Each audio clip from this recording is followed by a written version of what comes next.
नमस्कार दोस्तों।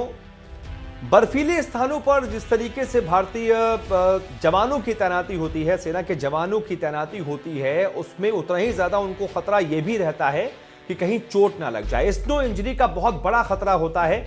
हमारे जितने भी तैनात ऊंची ऊंची पहाड़ियों में तैनात है, जैसे कि पूर्वी लद्दाख की ऊंची ऊंची पहाड़ियों का पूरा वो इलाका है, साथ ही साथ सियाचिन का वो पूरा इलाका है जहां पर बहुत ज़्यादा स्नो इंजरी होती है। बर्फीले तूफान आते रहते हैं, उसमें हमारे जवान कई बार फंस जाते हैं, कहीं चोटिल हो जाते हैं गिर कर। कई बार इतनी ठंड में रहने की वजह से जो है त्वचा में कुछ दिक्कत हो जाती है, घाव हो जाता है। ये सारी चीज़ें स्नो इंजरी के तहत आती हैं और ये मामले अभी भी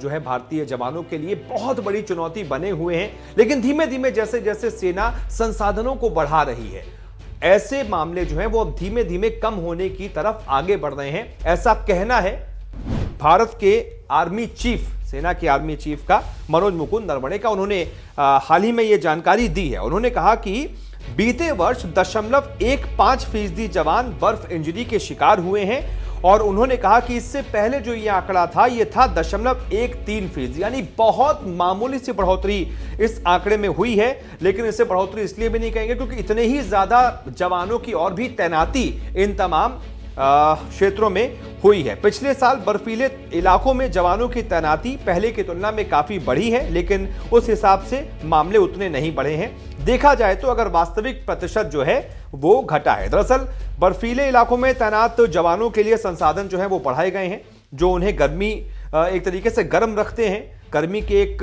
वातावरण में रखते हैं। और जो आने जाना का रास्ता होता है, आवागमन के दौरान भी GPS जैसी तकनीकों का इस्तेमाल होने लगा है, उन इलाकों में पहले नहीं होता था। इसके साथ ही साथ प्रशिक्षण में भी लगातार सुधार हो रहा है।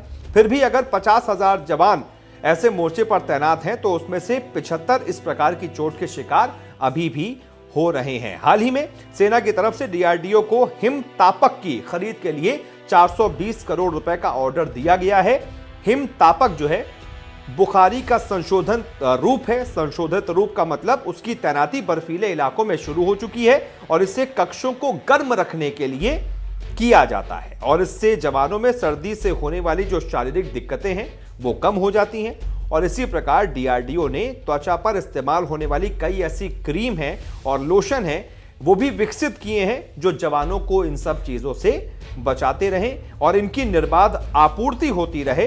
इसका भी पूरा प्रबंध जो है वो लगातार किया जा रहा है। तो अच्छी बात है, हमारे सैनिक ये सब डिजर्व करते हैं कि उनको जितना भी संसाधन हो सके वहां तक पहुंचाए जाए ताकि उनको कोई दिक्कतें ना हो, क्योंकि इतनी ऊंची ऊंची बर्फीली पहाड़ियों में तैनात होना, लगातार गश्त करना बहुत ज्यादा मुश्किल होता है। लेकिन सैल्यूट है ऐसे जवानों को और इसीलिए उनके लिए ये तमाम प्रबंध भी किए जा रहे हैं। और उम्मीद यही है सेना प्रमुख को भी कि आने वाले वक्त में ये जो आंकड़ा है ना 0.15% का भी, ये भी हम धीमे धीमे कम कर लेंगे। तमाम सब सुख संपदा, सब संसाधन जो है वहां पर हम अपनी तरफ से तैनात कर रहे हैं। कैसी लगी ये खबर बताइएगा, वीडियो को शेयर कीजिएगा, चैनल को सब्सक्राइब कीजिएगा। बहुत बहुत शुक्रिया।